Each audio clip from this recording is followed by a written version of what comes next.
Hey guys, I know that you've been waiting for the cycle notes, so here they are. So we're going to start with the easiest one that you should already know, the water cycle.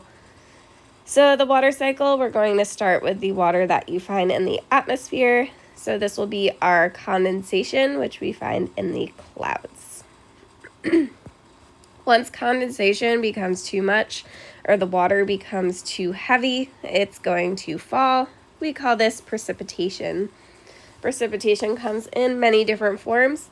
It could be solid, so that would be sleet or our snow. Liquid, obviously rain. And then the gas is going to be our condensation. So when precipitation drops, it can hit different areas. The first one, if it hits a mountain, it's going to slide down the side, or it's going to run off down the side, so we call this runoff. If the precipitation was to land on the ground instead, this is going to be absorbed down into the ground, so we will call this infiltration. Infiltration, that water is going to go even deeper into the ground, so it's slowly seeping down, and we would call this groundwater. This is deep down in the ground. So groundwater can lead to the ocean, streams, or other water masses. So this groundwater can cycle back into this pond over here. Water can drop into the pond from precipitation, and the water can go back into the atmosphere through evaporation. So this is caused by the sun or heat, which causes the evaporation to occur.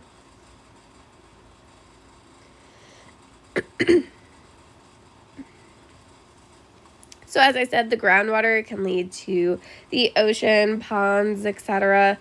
But a different way that it could be extracted from the groundwater is through humans. So if you have a well in your yard, it could go down into the groundwater, extract that water.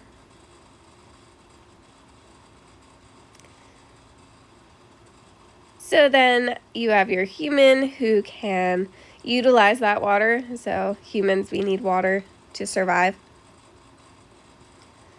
So you'll drink that water, but then you'll have some excess. So then that water will be released back into the ground eventually. Yay, the water cycle.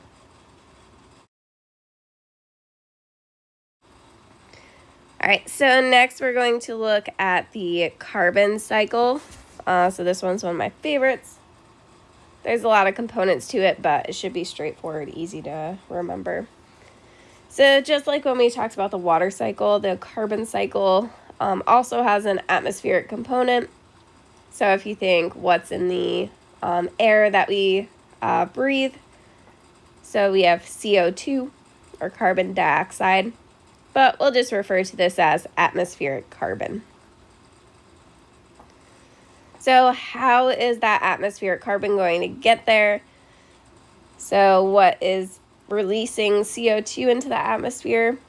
Well, of course, us, we release CO2, dogs release CO2, cats, etc. So all organisms are going to release carbon dioxide into the atmosphere. So I have drawn a little bunny here, so that bunny is releasing that carbon dioxide into the atmosphere. So we'll call this exhaling. Or respiration is the technical term. So how is that carbon going to be absorbed from the atmosphere? So it's released in the atmosphere. It's a cycle. It's got to go around. So, of course, plants are going to absorb CO2. So plants use CO2 for photosynthesis, if you remember. So they're going to utilize this to make sugar, which is their form of energy to survive. All right, so now we're going to dive a little deeper. So we're going to look at photosynthesis and respiration by themselves. So the first one we're going to look into is photosynthesis. So as we said, this is going to be our plants absorbing the CO2. So where do we find CO2? That's going to be our atmospheric carbon. So we're going to find it in the sky. So I just drew a cloud to represent that. And then here we have our flower.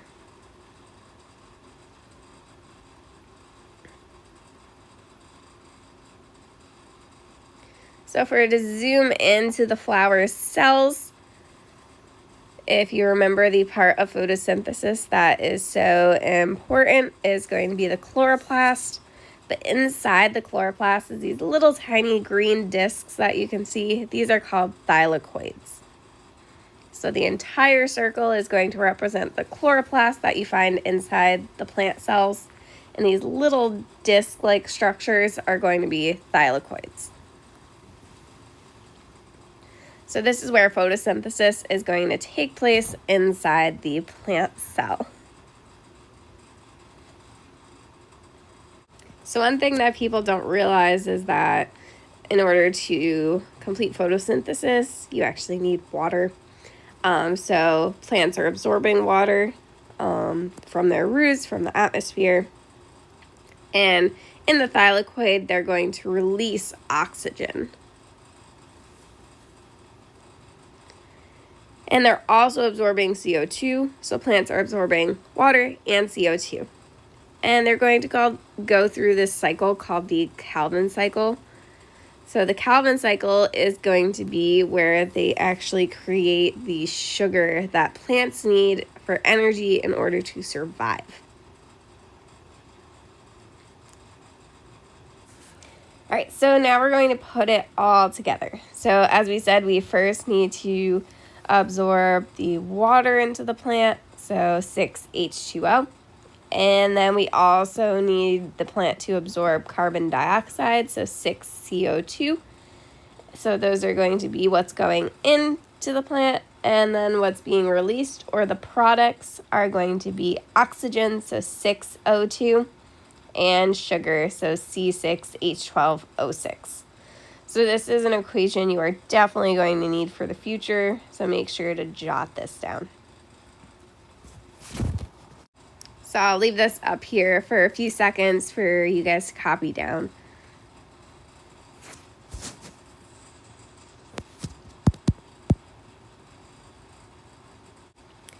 So that was photosynthesis. So now we need to look at the second half, which is going to be respiration. So respiration involves the same components. So there's still water vapor in the atmosphere. There's still carbon dioxide in the atmosphere, but they're going to be related to organisms in different ways. So plants are going to absorb that CO2 and water vapor, but it's going to be a little bit different for respiration. So first I'm just going to draw all of the components that are involved. So first we need an organism, so I drew a stick figure human. So how respiration occurs inside organisms is going to be in the mitochondria. So photosynthesis occurs inside the chloroplast and the thylakoids. For organisms, respiration occurs in the mitochondria. So inside the mitochondria, if you remember, there's a bunch of folds and stuff. So we have the electron transport chains inside the mitochondria. So this is where the process is going to occur.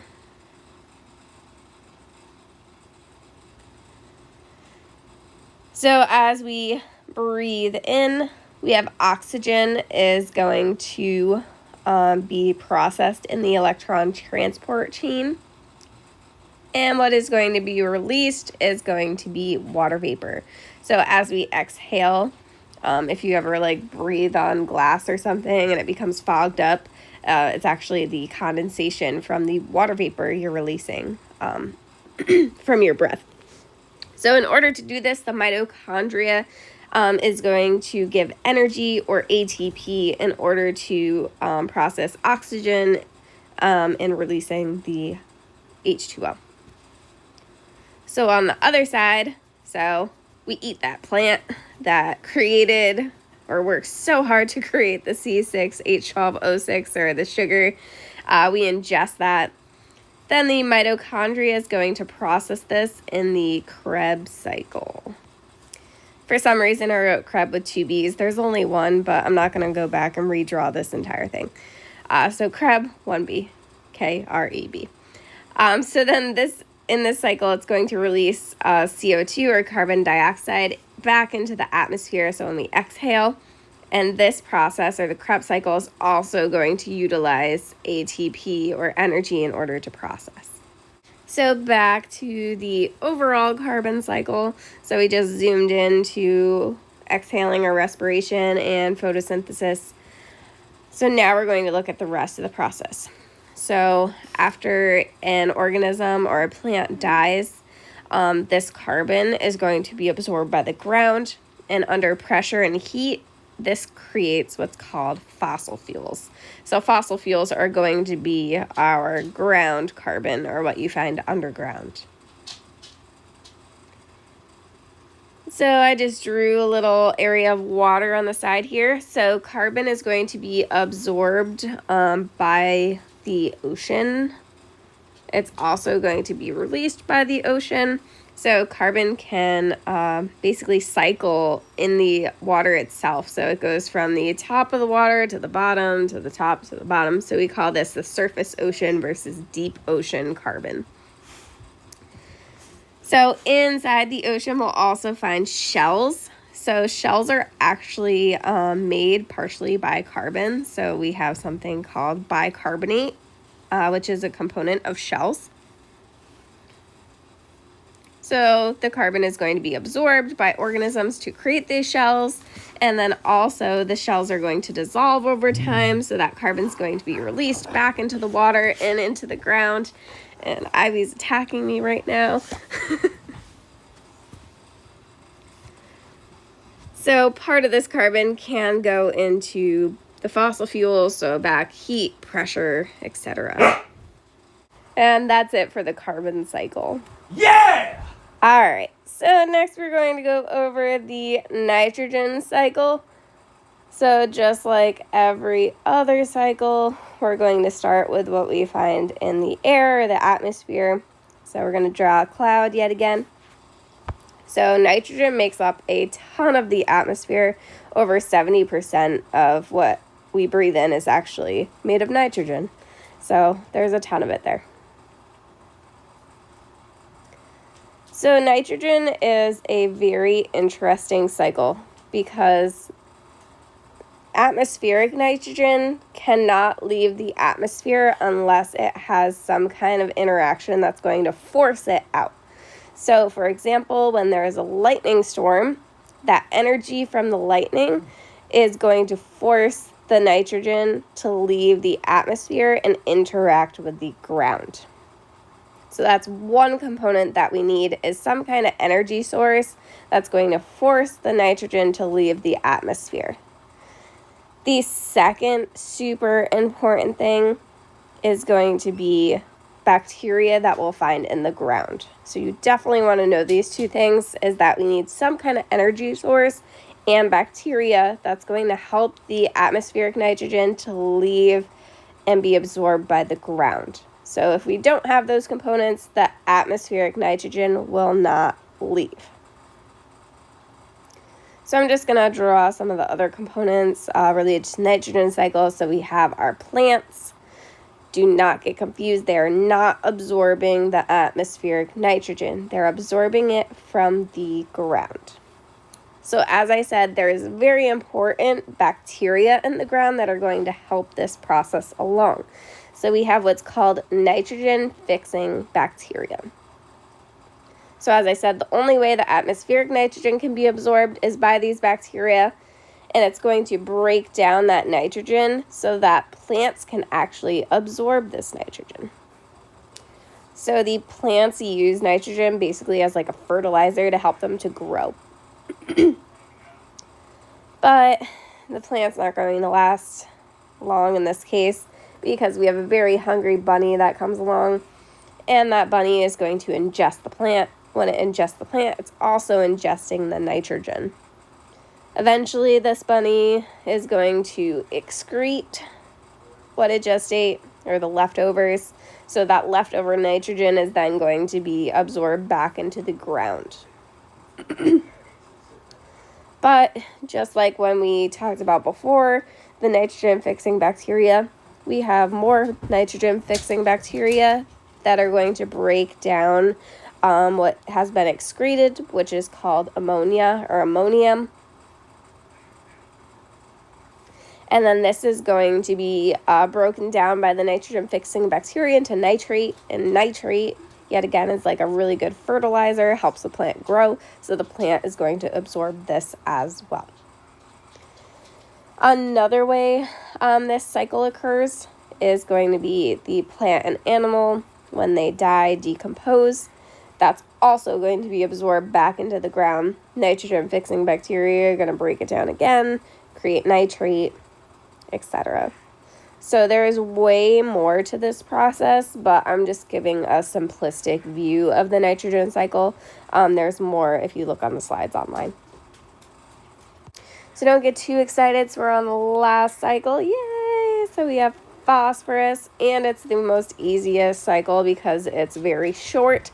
It's probably brand new to you, but like I said, not much info, so it'll be easy to remember. So the most important thing that you want to take away from the phosphorus cycle is where it is located. So the number one area you will find phosphorus is in rocks. So this will be very important. You need to remember this. So how is the phosphorus going to leave those rocks? So you probably are already saying it. So erosion. So those rocks are going to break down. So there's a few ways that it can break down. It might be erosion from wind. It might be erosion from water. So if it's wind, most likely it's going to leave some dust particles. If it is water, most likely it's going to force it to go to the ground like a muddy substance. So if it is going into the ground, since this is technically a solid, we call it adsorption instead of absorption. So the other component is going to be deposition. So this is when the dust lands on the ground. So think of like depositing. So it's landing on the ground, depositing, deposition. So just as we talked about the other cycles, there's going to be an area underground for this. So this one, easy, it's called the ground phosphorus. So it's phosphorus that is in the ground. So of course we have our plant. So our plant is going to absorb that phosphorus from the ground through its roots. Ivy, shh.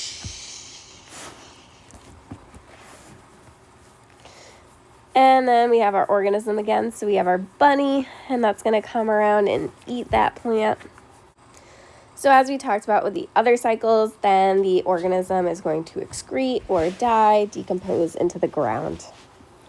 And that is it for the phosphorus cycle.